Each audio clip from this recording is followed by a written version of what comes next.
I won't pretend that Catherine Lawrence was the greatest mother.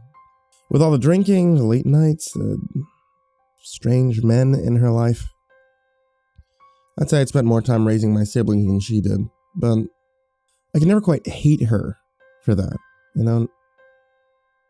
No, she wasn't a good parent, but despite her flaws, I loved her up until the end. You know, dying, surrounded by family and loved ones is what everyone seems to strive for, and our mother succeeded in that much. Before us, she'd be alone. No family to speak of, no living parents or grandparents, brothers or sisters, no one. Mom didn't often talk about her life, but my understanding was that she'd been orphaned when she was young. It had always been just her against the world. Maybe that explained why she slept around so much. Maybe she was afraid the men in her life would abandon her, so she abandoned them first. Maybe she just liked being the center of attention during a new romance, or maybe it was something else entirely. In 32 years of life, I never once thought to ask, and even if I had, I doubted I'd ever have gotten a legitimate answer. My mother kept a lot of things to herself, and there were parts of her that she'd never share with anyone. I understand that now more than I ever did. She was 57 when she died. I'd still say that she died young. Before cancer wore her down, she could have still passed for being in her 30s with her long dark hair and her reserved demeanor. I'd always thought that she'd end up outliving all of us, given how healthy she'd always been. She'd worked blue collar all her life, mostly construction. It left her with a surprising strength. That woman didn't look like much, but if she hit you, you'd feel it day after the next. That said, she's also a lifelong smoker, and when that caught up to her, there wasn't a damn thing anyone could do to stop it. She spent the last few years of her life fighting for her life, staying with my brother Lucas, who helped her as much as he could during her decline. Cancer might just be the cruelest way to die, The way it shreds a person down until they're just a shell. Nothing short of horrifying to watch. I visited Mom and Lucas as much as I could. Each time, a little more of her was missing. When the end came, it was almost mercy. Her death didn't come as a surprise. We had years to prepare. During her final days in hospice, Lucas and we made sure the family was all together. Mom had grown up alone in this world, but we wanted to make sure that she didn't die alone. But there were 8 of us. Family resemblance was hard to see sometimes. Most of us had come from different absent fathers, scattered around different parts of the country, but we were all hers. As the oldest, I helped raise just about all of them. I can't imagine our family dynamic was the healthiest, but I know that most of my siblings look at me almost like a father figure. I do my best to be there for them. Lucas had made space for us at his place. 8 people plus Lucas's family was a lot, but we made do. They only allowed a handful of people by our bedside, so during those final hours, most of them waited at his place as Lucas, myself, and our sister Nancy stayed at her bedside saying our goodbyes. When she flatlined, it was sudden, without ceremony. She died in her sleep. One minute she was there, and the next she was gone. And the room remained silent. The funeral was nice, but there was only a few of us there. 8 of us and our families. Since it was just us, there really wasn't much of a reception. We'd gone back to Lucas's house and sat around in his backyard under the indifferent May sun.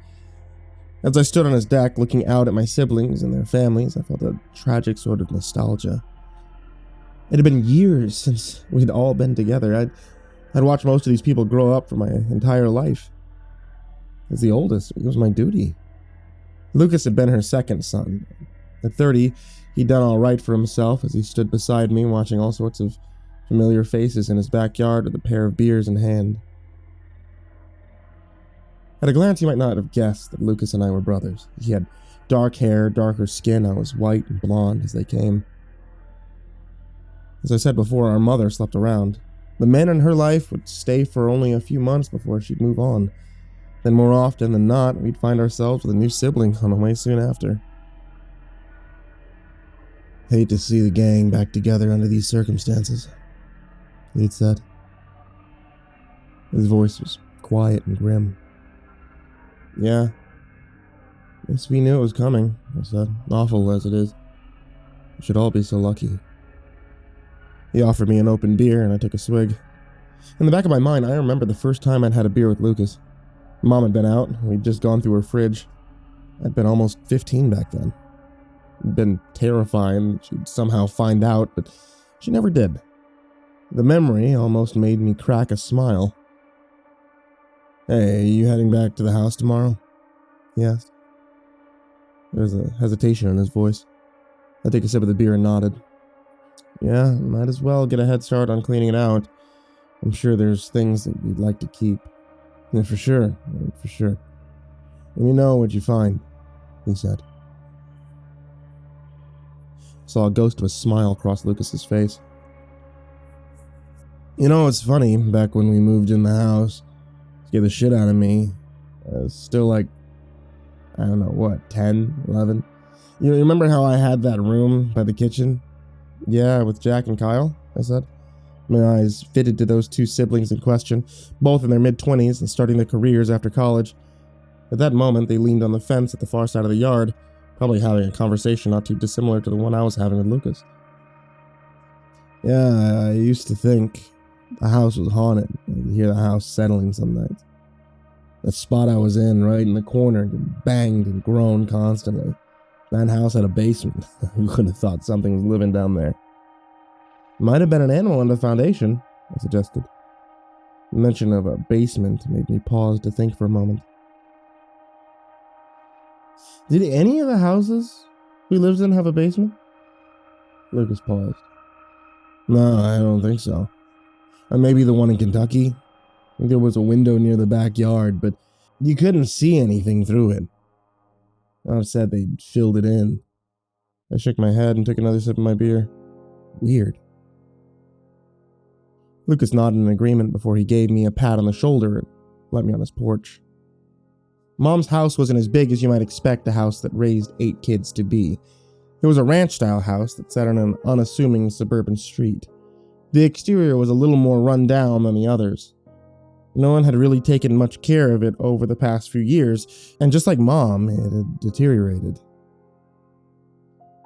The driveway was empty as I pulled my rented truck out front. I still had my keys, and I knew that going through her things would take a few days. Lucas would be along to help me after most of the rest of our siblings went back home. The house didn't need all of us in it again. A musty smell invaded my nostrils as I set foot inside the house again. The floorboards creaked under my weight. Lucas had only provided minimal upkeep to the place while Mom had been with him. He had more pressing concerns. I brought a few cardboard boxes with me, and I figured I'd start with the kitchen. If there was any food left in there, it probably needed to be thrown out. Otherwise, I could probably take stock of the appliances. The ones in better shape could be sold. I was a little surprised to find the house still had power when I tried the lights, although I noticed the fridge had been unplugged and emptied. There was a few perishables left in the pantry, but not many. What was left was covered in dust and rat shit, meaning it was definitely trash. So I focused first on getting rid of those. Mom's kitchen barely had room for all of us. Space had always been a bit of an issue. When we were younger, we'd slept in bunk beds and shared rooms. Privacy wasn't much of a concept, but Mom didn't seem interested in stopping anytime soon. She'd kept having kids, or at least trying to. The 8 of us were the ones who'd gotten to grow up. One of our siblings had been stillborn. 2 had been miscarried, and 1 had died in the crib. We'd move every few years, although I couldn't say why. Mom said she got bored of her surroundings. We lived in several different states: Texas, Washington, Louisiana, Oregon, and Kentucky. Didn't even remember which state I'd been born in. As I emptied the pantry, I let myself reminisce on old houses and good memories. I cleared out the top pantry first before I moved to a little walk-in. It was shallow. I remember she'd kept it up. I remembered she'd put it up herself shortly after we'd moved. It sat in one corner of the kitchen and held sturdy. Mom had always told us not to go fishing through it since she was afraid it might collapse in on us. I can't see why. She'd clearly known what she was doing. Still, she once blew up and screamed at Lucas when she caught him looking through it. There were fewer perishables in there, so I spent less time cleaning it out. I went from top to bottom, picking out everything and dropping it into a fresh garbage bag. Most of them were old soups that 0 out of 8 kids wanted to eat. I had no idea why Mom bought these. I spotted the corner of one can near the back and reached to grab it. My fingers brushed something cold and metal as I did. For a moment I thought it was another can, but it felt different. I didn't think too much on it and reached back to get it. Now, whatever it was round, it was smooth. I tried to tug on it, but it wouldn't budge. It jiggled, though, almost like a doorknob or something. There was no way in hell that she'd kept a doorknob in the pantry. I bent down, peeking into the dim light. My senses hadn't been deceiving me. What I'd felt was definitely a doorknob. It sat near the edge of the pantry, as if the whole thing was meant to cover up a door. I turned the knob and I pulled. The entire pantry opened towards me. The hinges creaked a bit, and I watched in confusion as the door the pantry had been built over opened up. I stared at it for a moment, a little dumbfounded. How the hell had that been there for so long? I'd never noticed it. My eyes shifted downwards towards what lay behind the door, and I saw stairs leading downward into a basement. I stared at them in quiet disbelief before I approached the stairs. They were concrete, sturdy, which hopefully meant that they were safe enough to walk on. I took my first step down and began my descent. Why the hell had Mom hidden the basement from us? Now, this didn't make any sense. What could she possibly hide down there? I knew I'd get an answer soon enough. At the bottom of the stairs was another door. It was open, although it looked as if it was designed to be locked from the outside. I only lingered on the door for a few moments, but what interested me the most was what was beyond it. The room on the other side was bare cement. I saw bricks where basement windows had once been, and an old metal cot with a moldy old mattress in one corner. It stank of mildew. Standing in the room made me feel claustrophobic, and yet, as I looked around, I felt my pulse beginning to race. What the fuck had Mom been doing down there? That room was clearly meant for someone to live in, I think, although it seemed more like a torture cell than anything else. My eyes were drawn to the concrete walls. I could see scratches in them, near where the windows had been. Dark, rusty smears were near one of the windows, as if someone had tried to dig their way through the mortar. They'd worn their fingers away to bloody nubs in the process. My heart raced as I stared at them. I felt dizzy and uncomfortable. I felt the walls were closing in on me, and I backed towards the door immediately. I half expected it to slam shut and lock behind me, but thankfully it didn't. I ran up the concrete steps and I burst into the silent safety of the kitchen. My hands were shaking, my skin had gone white. I didn't know what I'd seen. Not really. Part of me didn't want to know. Part of me wanted to let Mom take that one last horrible secret to her grave, but I knew I needed answers. I wish I could let it be, but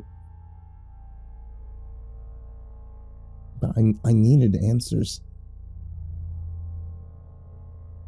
I didn't tell Lucas about what I'd found, not immediately. I didn't even go back to his place. Instead, I just found a place to sit quietly as I wrote down things that I remembered, like our old addresses. It took a bit of research to find the phone numbers of the new recent occupants, but I had all afternoon. I remember what Lucas had said about the house in Kentucky. How he'd seen a basement window, but Mom said that it had been filled in. I wondered who filled it in. Naturally, I started with Kentucky. The man who answered the phone had a pleasant accent, and he answered my questions about the basement as he spoke. My body felt colder and colder. He said that the door to the basement was at the back of a closet. It had been unfinished, and the windows had been bricked up. He said nothing about supposed blood smears or old bed frames. I can't imagine Mom would have left anything too incriminating behind.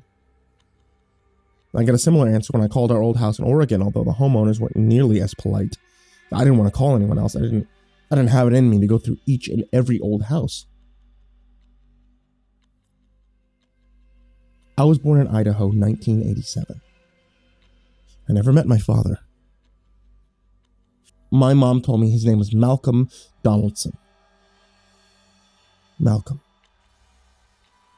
She even named me after him. I looked him up once. Didn't find much. Strangers, politicians, nobody who it made sense to reach out to. I mean, way at the bottom of this list, though, way at the bottom, was a man named Malcolm Donaldson who disappeared in late 1986. A few towns over from where Mom had lived. I might not have gone through all the addresses, but I looked up the names of every man I remembered Mom bringing home. I've found most of them, at least reports on most of them. The reports say they're either missing or they're dead. And for the ones they found, the cause of death was almost always starvation.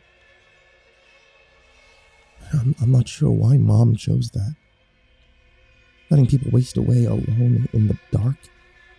I'm not sure about anything anymore. I don't know what I'm going to tell my siblings. This is all too much to process. It's not that Mom was a serial killer. No, as horrible as that is, I find that I can accept it. I can even accept the fact that what she did to her victims was nothing short of sadistic. The part I can't process, the part I can't accept, is the fact that now I know what we were to her. She didn't have us because she wanted us, or even because she was too stupid to use a condom.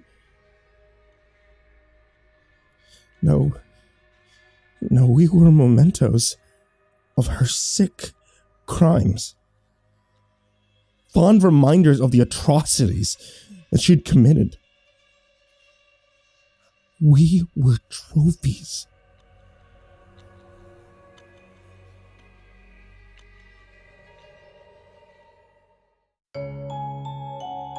Hey there kids, it's me, MrCreepyPasta, and I wanted to tell you thank you for watching tonight's video or listening to tonight's podcast. You can find MrCreepyPasta Storytime on any kind of podcasting platform if you're watching on YouTube, and if you're listening to the podcast already, you can find MrCreepyPasta on YouTube. If you guys are finding yourselves in a dark and stormy summer night and are looking for a way to cool off or heat up, you can always check out Ivory Monocle Tea. That's my wife's tea shop, who sells different kinds of teas, including creepypasta-based tea. It's etsy.com/shop/Ivory Monocle Tea.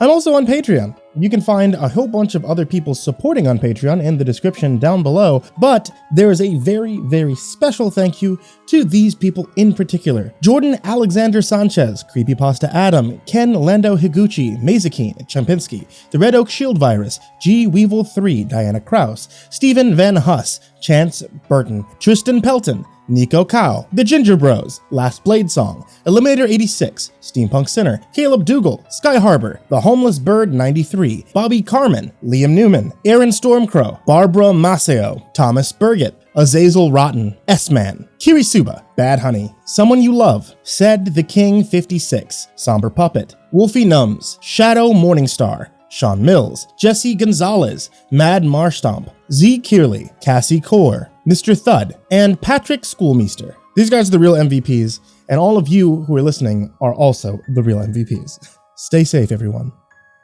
and sweet dreams.